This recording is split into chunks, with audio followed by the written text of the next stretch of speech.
Bonsoir à tous, ravi de vous retrouver pour une nouvelle édition sur Monaco Info. Voici les titres qui seront développés dans ce journal. Avec le développement des réseaux sociaux, la parole s'est libérée, les débats d'opinion se multiplient. Comment les analyser? Sont-ils le reflet de la pensée majoritaire? Nous l'évoquerons ce soir avec le docteur en sciences politiques Guillaume Grignard. Puis nous nous rendrons à Florence. Une équipe de Monaco Info a suivi le MEB lors de sa mission économique en Italie. L'Orchestre Philharmonique de Monte-Carlo a présenté aujourd'hui le programme de la saison 2021-2022. Nous en parlerons avec la violoniste Zhang Zhang. Culture toujours avec le retour des ballets de Monte-Carlo sur scène. Nous avons assisté à la première représentation des créations de Mimosa Koike et Julien Guérin. Et puis nous vous emmènerons ce soir dans les coulisses des préparatifs du concert de la Croix-Rouge monégasque sur la place du Casino. Lundi soir, le président français Emmanuel Macron a annoncé notamment l'extension du pass sanitaire à de nombreuses activités. À partir du 21 juillet en France, un certificat de vaccination vous sera demandé dans les musées, les parcs d'attractions, puis dans les restaurants, les trains, les avions à partir du mois d'août. Le gouvernement français multiplie les ajustements depuis ces annonces. Et vous, qu'en pensez-vous? Nous sommes allés à votre rencontre pour le savoir. Je suis pas pour du tout, je pense qu'on devrait avoir quand même le choix de pouvoir aller où on veut sans forcément avoir un vaccin qu'on connaît pas très bien. Je suis plutôt pour parce que je pense qu'il faut se protéger et que il faut que tout le monde se vaccine. Moi je suis complètement contre, je trouve qu'on n'a plus de liberté, on est censé être dans un pays en démocratie, au final on se retrouve dans une dictature, donc c'est n'importe quoi je trouve que... Et moi je me ferai pas vacciner. La solution c'est peut-être de se faire vacciner, après je sais pas non plus... Un vaccin, ça peut calmer la grippe, c'est valable 1 an. On fait quoi dans les prochaines? On se revaccine? Je pense que c'est plutôt une bonne chose. Si on peut sortir de cette crise, c'est bien. J'ai pas vraiment un vrai avis parce que c'est vrai que c'est utile pour avancer pour la crise, mais après, est-ce qu'il doit être obligatoire vraiment? Je sais pas. Cette vaccination obligatoire vous fait donc réagir. Elle a également agité les réseaux sociaux où les opinions divergent. Certains y voient une privation de liberté pendant que d'autres y perçoivent une possibilité d'un retour à une vie normale. Comment devons-nous analyser ces différentes réactions? Quel rôle joue Internet dans ce genre de débat parfois agité? Pour en parler, nous avons contacté Guillaume Grignard. Il est docteur en sciences politiques, chargé d'enseignement à l'Université catholique de l'Île-et-Paul. Bonsoir Guillaume Grignard. Bonsoir. Avec le développement des réseaux sociaux, on a l'impression qu'Internet a libéré la parole, que c'est devenu un nouveau moyen de donner son opinion, une nouvelle liberté d'expression. Est-ce le cas ? Oui et non, c'est vrai qu'on aime beaucoup détester les réseaux sociaux en ce moment. On oublie un petit peu aussi tous les aspects bénéfiques qu'on a pu rencontrer par le passé. On peut penser à Black Lives Matter, à MeToo, ou même encore un peu plus longtemps les printemps arabes, en fait, qui ont été rendus possibles, notamment par cela. Donc, c'est vrai qu'on aime beaucoup critiquer les réseaux sociaux en oubliant toute la diversité en fait qui s'y passe. Et si vous prenez les printemps arabes, vous voyez effectivement que ce mouvement existe depuis maintenant un petit moment. Ou alors on va prendre l'exemple concret ce soir des mesures annoncées par le président français Emmanuel Macron sur le pass sanitaire. En top tweet, lundi soir, aux côtés du hashtag pass sanitaire, on pouvait retrouver le hashtag Corée du Nord, dictature, Shoah, principalement des avis négatifs. Est-ce que l'on peut considérer ces réactions comme un avis majoritaire de la population ? Non, certainement pas. C'est tout le piège un petit peu, c'est qu'on a un espace virtuel qui donne un peu une illusion de réalité, mais qui n'a aucune réalité sociologique. Je crois qu'il faut savoir deux choses avec les réseaux sociaux, c'est que d'une part, on a tendance à réagir sur les propos les plus chocs et les plus importants, d'où l'idée d'avoir des hashtags qui ont un caractère dramaturgique très fort. Et d'autre part, on a aussi tendance à réagir au même type d'hashtags qui nous font réagir d'habitude. Et donc, par le mécanisme de l'algorithme, en fait, on est toujours confronté au même type d'opinion. Et donc, ça, c'est une mécanique vraiment très particulière des réseaux sociaux qui ne doit pas nous laisser dans l'illusion parce que ça n'a pas de réalité sociologique pour le peuple français, en tout cas. Oui, vous parlez de démocratie algorithmique, c'est ça? Qu'est-ce que l'on doit comprendre à travers ces deux mots? Donc effectivement, la démocratie algorithmique, c'est un des gros problèmes qu'il y a sur les réseaux sociaux, c'est que nous voyons en fait une certaine information et nous ne voyons pas tout. Nous voyons en fait certainement sur Facebook notamment, mais nous voyons les informations qui nous font réagir, soit de manière très positive, soit très négative. Mais donc on voit des informations qui sont polarisantes et on voit aussi des informations qui sont un petit peu toujours partagées par le même cercle. Donc un des risques qu'il y a quand on passe beaucoup de temps sur les réseaux sociaux, c'est d'être isolé en fait parce qu'on n'est plus confronté à une diversité de points de vue. Oui, on est sous une bulle. Absolument, c'est ça, c'est une bulle algorithmique, et donc ça crée vraiment toute une illusion du réel, parce qu'on a vraiment le sentiment que partout autour de nous, en fait, on a les mêmes genres d'avis qui circulent, alors que vraiment pas. C'est une illusion de réalité. Oui, d'où le phénomène de la théorie du complot et qui peut se propager assez rapidement. Oui, ça c'est vraiment un exemple tout à fait remarquable, c'est qu'on manque alors de contradictions, et que dans nos contacts, par exemple, on pourrait être entouré de complotistes ou être entouré, ce qui est plus mon cas, d'adversaires du complotisme.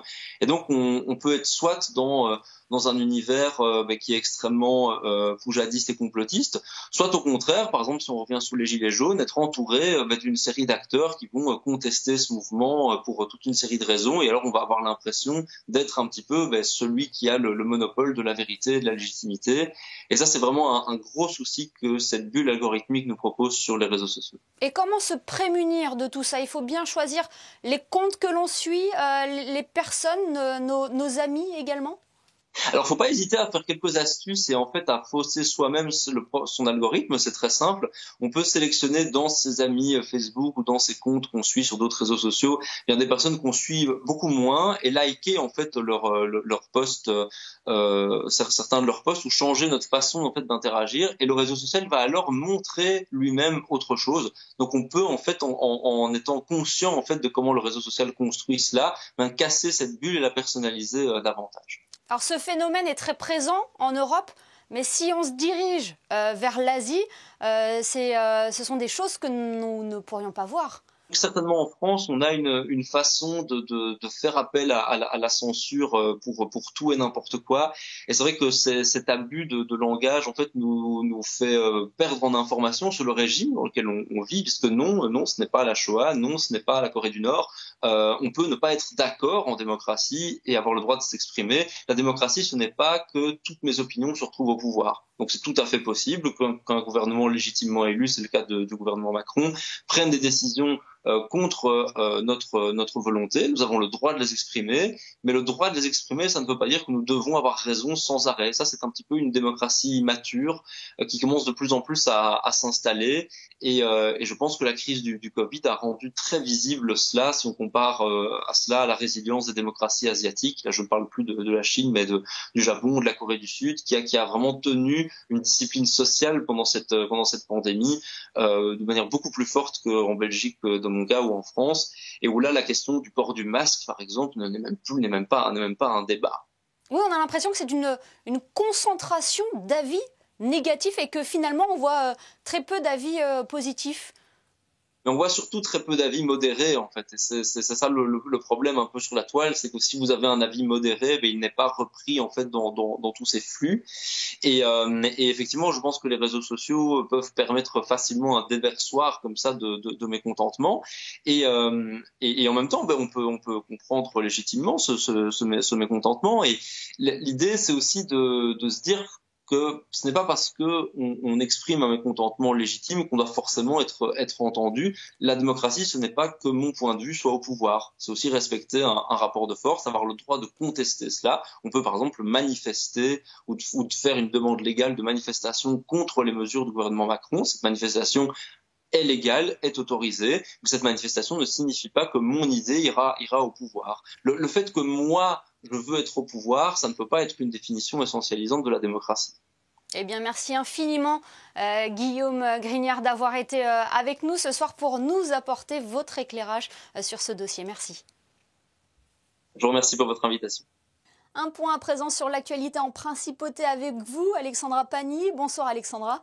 Monaco a rappelé hier son adhésion à l'initiative COVAX. Bonsoir Émilie, ce sont effectivement 15 600 doses qui seront distribuées par Monaco dans le cadre de COVAX. Cette initiative lancée par l'OMS est co-dirigée par l'organisation Gavi, l'Alliance du vaccin et la coalition CEPI, a pour objectif d'accélérer le développement du vaccin contre la Covid-19 et de garantir une répartition équitable des doses à travers le monde et aider les pays ayant des difficultés à s'approvisionner. La principauté avait signé cet accord d'achat de doses de vaccins le 9 octobre dernier. Ces doses seront remises à l'Organisation mondiale pour la santé qui aura la responsabilité de les distribuer de manière équitable. Merci Alexandra. Direction l'Italie pour poursuivre ce journal où le Monaco Economic Board vient d'effectuer une mission économique à Florence. Entrepreneurs monégasques et italiens ont pu échanger via des rendez-vous B2B, l'occasion de se familiariser avec les spécificités économiques florentines portées notamment sur un fort désir d'innovation. Vanessa Dessy, vous êtes sur place avec Alexandra Marangoni. Et oui, berceau de la Renaissance italienne, Florence est universellement reconnue comme l'une des plus belles villes au monde grâce à ses nombreux monuments et musées. Cette ville est aujourd'hui un grand centre culturel et touristique. Inscrite sur la liste du patrimoine mondial de l'UNESCO au titre du centre historique de Florence, la ville présente une richesse artistique exceptionnelle avec ses églises, musées et palais. C'est dans ce cadre que les entrepreneurs monégasques ont pu se retrouver afin d'élargir leur réseau et de tisser des liens avec de futurs partenaires italiens. Certainement, je pense que l'Italie est un pays européen traditionnel que tout le monde connaît, qui a une forte économie, qui est partout dans le monde, qui s'est exporté des marques, des entreprises familiales, un peu comme nous quelque part. On pourrait justement tisser des liens, partager ces expériences de famille, de croissance, d'entreprise, d'exploitation d'une opération et aider l'un l'autre. Le but de cette mission, bien entendu, c'est de faire rayonner la principauté à l'international. Comme vous le savez, on est avec le gouvernement Princi, on est leur partenaire dans la transition énergétique, notamment partager les innovations et nos pratiques à la SMEG. Et peut-être qu'on découvrait une pépite dans laquelle investir ou tout simplement collaborer avec eux. Le digital n'a pas de frontières, le storytelling non plus. Et il faut justement construire des ponts à l'international.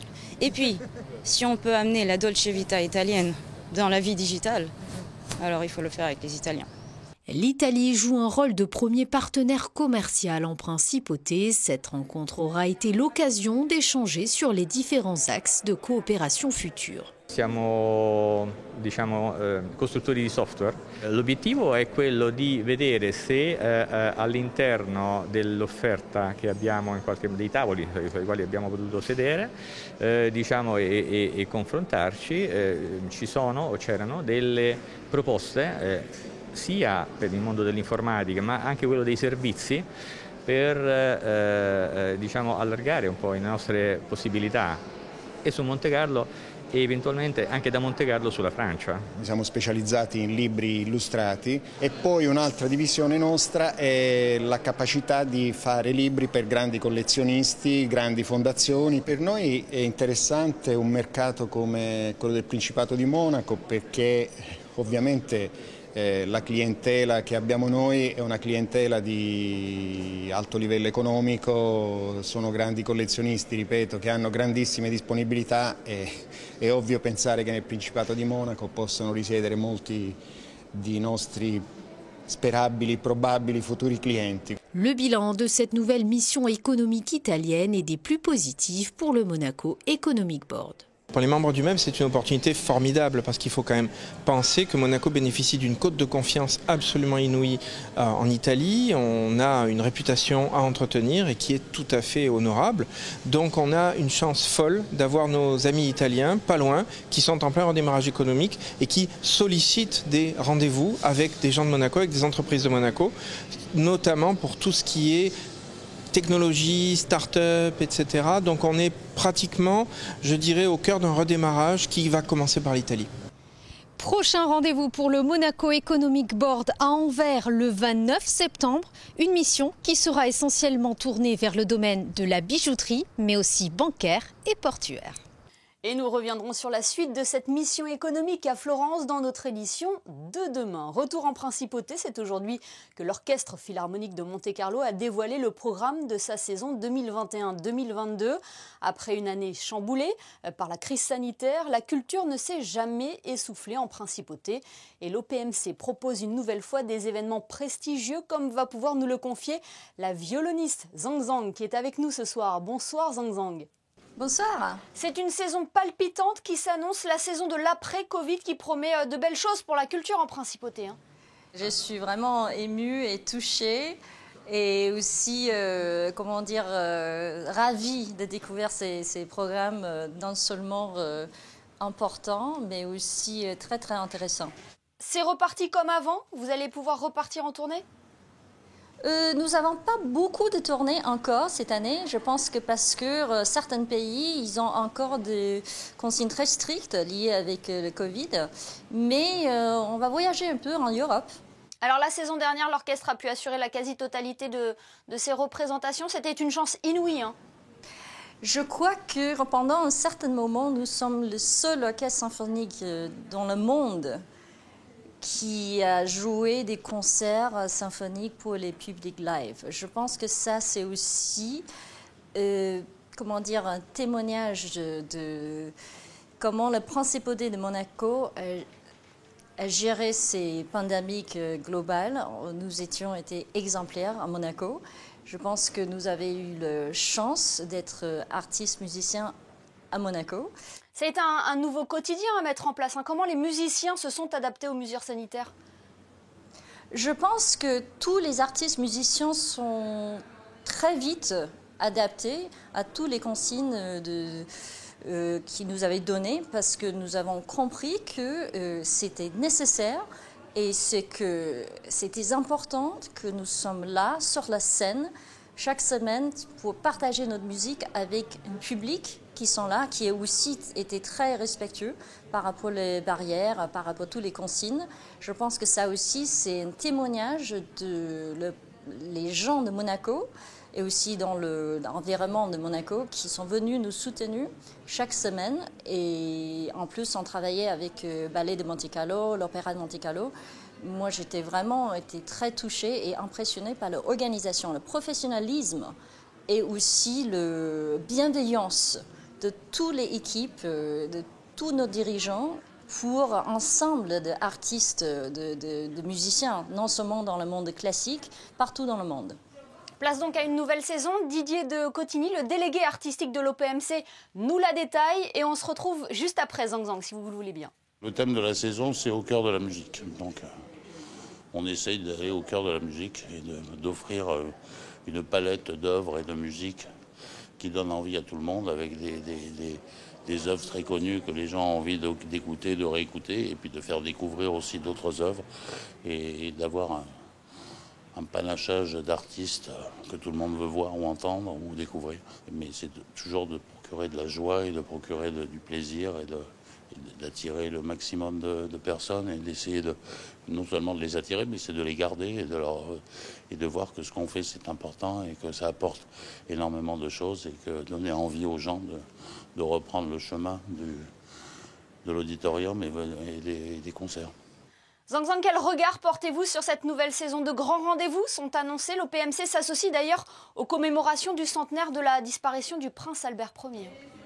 Je trouve que c'est un sujet passionnant parce que j'ai découvert par Monsieur de Cotigny qu'il y a toute cette histoire. Je ne savais pas, j'ai connu le prince Albert Ier comme un explorateur, un scientifique et, si on peut dire, un des premiers écologistes qui se soucie de biodiversité, qui se soucie de climat, de changement. Mais je ne savais pas qu'il était aussi passionné par la musique. Surtout, il a commandé des musiques, les grands compositeurs de ces époques. Ça, c'est la première fois que j'ai découvert ça. Donc pour moi, c'est vraiment intéressant. Mozart, Beethoven aussi à l'honneur? Oui, Mozart et Beethoven, comme M. de Cotigny a dit, ça c'est la base. Ça c'est pour l'orchestre symphonique et même pour les musiciens individuels, ça c'est vraiment l'essentiel. Donc c'est très bien de retourner sur notre origine. Je trouve qu'artistiquement parlant, c'est vraiment intéressant. Alors en attendant cette nouvelle saison qui débutera en septembre, on vous retrouve au concert d'été, au Palais Princier. C'est un lieu unique pour se produire. Ah, c'est toujours un plaisir et c'est toujours avec grande fierté que l'ensemble d'artistes musiciens de OPMC se trouvait chaque année en l'été au cours de Palais Princier. D'ailleurs, c'est pour nous, c'est toujours quelque chose de, si je peux dire, de sublime. Eh bien, merci beaucoup Zhang Zhang d'avoir été avec nous ce soir pour nous présenter la nouvelle saison de l'OPMC. Merci beaucoup. On reste dans le domaine de la culture avec les ballets de Monte-Carlo. Nous en parlions avec leur directeur chorégraphe en début de semaine. La compagnie est de retour sur scène. Elle présente une première série de spectacles au Grimaldi Forum, le reportage de José Sacré et Orazio Gadino. L'été danse au Grimaldi Forum grâce à 2 séries de spectacles proposés par les ballets de Monte-Carlo du 15 au 24 juillet. Pour les spectacles du 15 au 17 juillet, Jean-Christophe Maillot a laissé carte blanche à 2 jeunes chorégraphes issus de la compagnie, Julien Guérin et Mimosa Koike. Mimosa Koike qui signe la chorégraphie de Tsunagu. Tsunagu, ça veut dire aussi lier, transmission, interconnexion, c'est de connexion. Et donc cette pièce, c'est le cercle de la vie. Et aussi de trouver aussi de poésie et de la joie, des petites choses qu'on a tous les jours, mais de mettre ça en scène avec le poésie. J'ai fait aussi un petit clin d'œil pour Jean-Christophe par rapport à les costumes. Quand on a 60 ans au Japon, on porte quelque chose de rouge. Dans la pièce, il y a un mélange de rouge et bleu.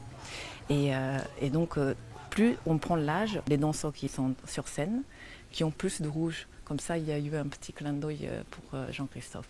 Julien Guérin a dansé pendant 12 ans avec la compagnie des ballets de Monte-Carlo jusqu'en 2019. Il revient pour l'été danse avec une création, Le Temps de tendre, sur des musiques de Vivaldi. Il y a une idée du temps qui passe, donc les saisons que j'ai fait errer avec les danseurs. Et il y a un voyageur, un itinérant qui part à travers les saisons. Ces danseurs expriment des chimères et en même temps vont exprimer les sentiments amoureux.